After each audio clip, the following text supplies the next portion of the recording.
ছেলেদের জন্য লাল কাপড় এবং হলুদ কাপড় পরা নাকি হারাম, এটা কি কারণে জানতে চাই শাইখ। মসজিদের কাজের জন্য টাকা উঠানো হয়, অনেক লোক আছে যারা সুদ ঘুষ খায়।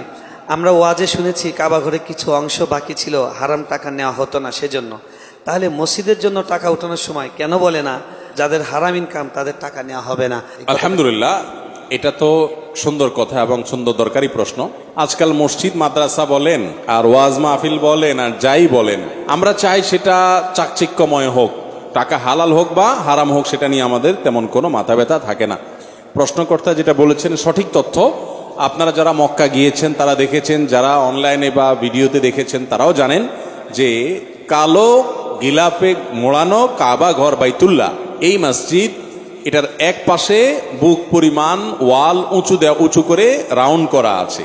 এটা মূলত কাবার ভেতরের অংশ ছিল। নবী করিম সাল্লাল্লাহু আলাইহি সাল্লামের দাদা আব্দুল মুত্তালিবের আমলে যখন কাবা পুনর্নির্মাণ সংস্কার করার উদ্যোগ নেওয়া হয়, তখন তারা মুশরিক ছিলেন মক্কার মানুষেরা, কিন্তু তাদের মধ্যে হালাল হারামের চেতনা ছিল। তারপরও তারা হালাল হারামের চেতনা থাকার কারণে ঘোষণা দিয়েছেন যে হারাম টাকা মক্কায় কাদের কাদের ইনকাম আছে এলাকার তো সবাই জানে, সেগুলো আমরা আল্লাহর ঘরে নেব না, আল্লাহর ঘরে শুধু হালাল টাকা নেব। তো হালাল টাকা তো সবসময় কমই থাকে, তো টাকা কম উঠছে, যার কারণে তারা এই ঘরটাকে, আল্লাহর ঘরটাকে, পুরোটাকে বিল্ডিং বানাতে পারেন না। যেটাকে পার্সেন্ট করছেন টাকার অভাবে, অর্থের অভাবে, বাকিটাকে ওয়াল দিয়ে উঁচু করে রাউন্ড দিয়ে রেখেছেন। আজও পর্যন্ত সেটা সেভাবেই রেখে দেওয়া আছে। সেই স্মৃতি আমাদেরকে শিক্ষা দেয় যে আল্লাহর ঘরে বা দ্বীনের কাজে হারাম টাকা দেয়া যাবে না। নবী সাল্লাল্লাহু আলাইহি ওয়াসাল্লাম বলেছেন, ইন্নাল্লাহা তাইয়্যিবুন লা ইয়াকবালু ইল্লা তাইয়্যিবা, আল্লাহ পবিত্র, যার কারণে হালাল এবং পবিত্র দান ছাড়া কিছু আল্লাহ তাআলা গ্রহণ করেন না। এই জন্য ভাইরা আমার, হারাম টাকা এটা দান করলে সওয়াব হবে না। আমাদের দেশে বেশিরভাগ মানুষ মনে করে আরে পয়সা করে কামায় নেই, এরপরে একটা সময় এসে দান দক্ষিণা করিডোরে হাজী সাহেব গাজী সাহেব সেজে যাব। মানুষের চোখে দুলা দিতে পারবে না। আল্লাহ তাআলা আপনার ব্যাকগ্রাউন্ড জানে না।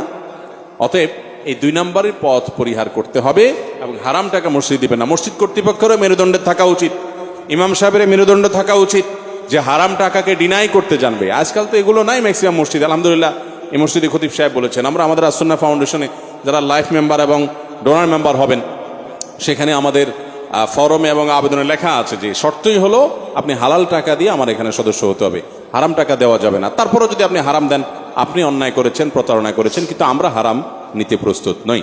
আল্লাহ তাআলা সব উলামাদেরকে এরকম দায়িত্বশীল ভূমিকা নেওয়ার তৌফিক দান করুন। আমিন। রাফি দত্তপাড়া রসুলবাগ থেকে, ছেলেদের জন্য লাল কাপড় এবং হলুদ কাপড় পরা নাকি হারাম, এটা কি কারণে জানতে চাই শাইখ। লাল কাপড় এবং হলুদ কাপড় পরা ডাইরেক্ট হারাম বলা কঠিন।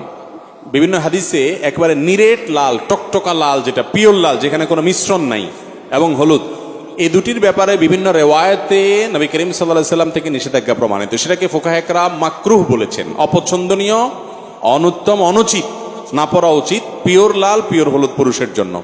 এখন আপনি যদি বলেন যে এটা কি জন্য নিষেধ করা হয়েছে, আমি বলবো এটা মহিলাদের জন্য রিজার্ভ। এই কালার কাদের জন্য রিজার্ভ? অন্যান্য কালার আপনিও পড়তে পারেন, মহিলারাও পড়তে পারে, আর মহিলারা এই কালার তাদের জন্য স্পেশাল। দিন বা ইসলাম বলে মহিলাদেরকে খাটো করছে কিছু খাটো বুদ্ধির মানুষরা বলে। আপনি দেখেন পোশাক আশাকের ক্ষেত্রে মহিলা যেই কালারের ইচ্ছা সেই কালারে পড়তে পারবে, পুরুষ পারবে না, রেস্ট্রিকশন আছে। রেশম বলেন, সিল্ক বলেন, মহিলা পড়তে পারবে, পুরুষ পড়তে পারবে না, রেস্ট্রিকশন আছে। স্বর্ণ মহিলা পড়তে পারবে, আর পুরুষে বলা আছে তুমি শুধু চায়া চায়া দেখবা চান্দু, তুমি পড়তে পারবা না, তুমি শুধু চায়া চায়া পকেটের টাকা দিয়ে কিনা দিবা, পড়বে উনি, দূর থেকে বা কাছে থেকে চায়া চায়া শুধু দেখবা, বাস, খবরদার, পড়ার সুযোগ নেই। এরপরে বলে মহিলাদের ছোট করছে বলে। জি।